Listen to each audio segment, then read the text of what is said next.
I'm DarkHero, and this story is called Rewind.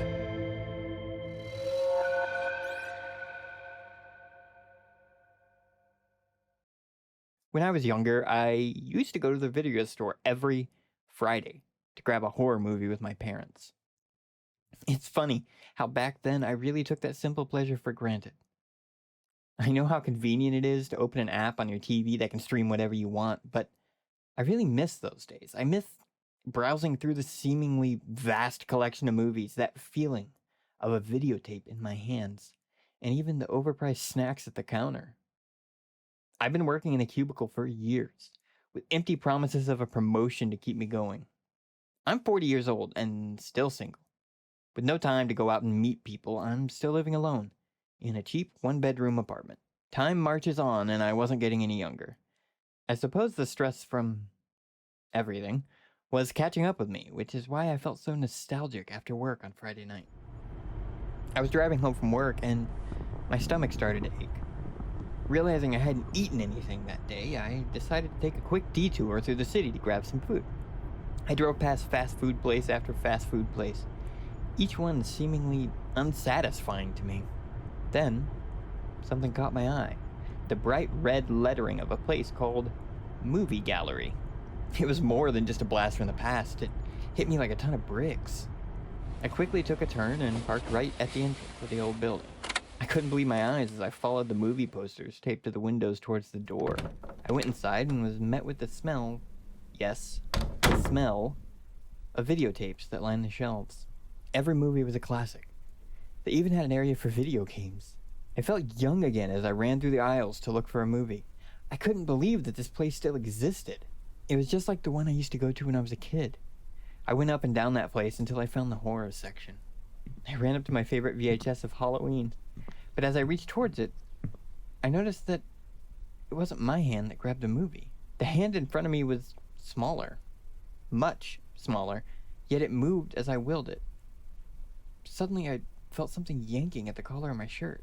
I turned to see a man in khaki pants with a red collared shirt towering over me. He had long, greasy hair that stretched down to his shoulders, and he looked down at me with blank white eyes. The man had a smile that stretched across his face from ear to ear. "Aren't you a little young for that, boy?" The man spoke, but his smile was unmoving.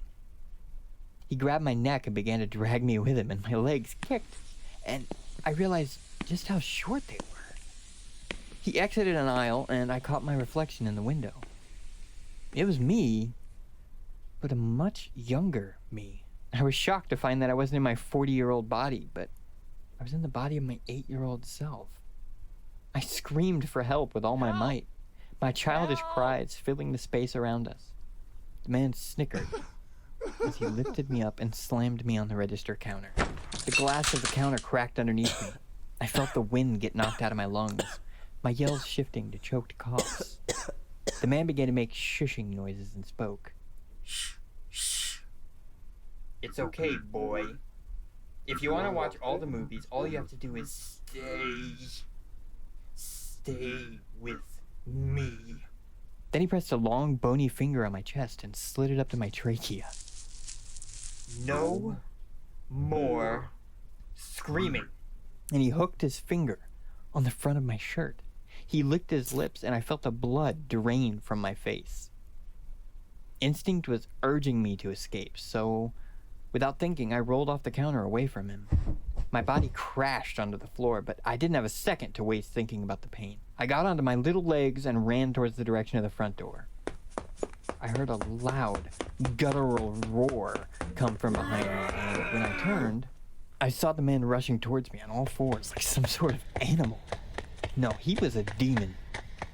I shrieked and continued to run, running as fast as I could, but he caught up to me, and I felt his long, cold fingers wrap around my ankle, and my face quickly collided to the ground. Pain shot up and down my body, and I looked to see him trying to slither over me. I kicked at his face, and I felt crunching at the bottom of my feet. He just kept on smiling at me, with now bloodied teeth. I scrambled to my feet and continued to run.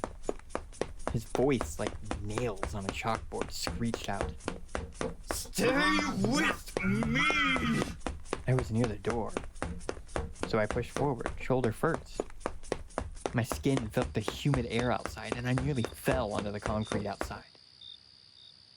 Outside. I was safe outside. I turned back to the building to see that it was completely abandoned, with no signs of a video rental store there at all. The building was absolutely vacant, and looked like it had been for a long time.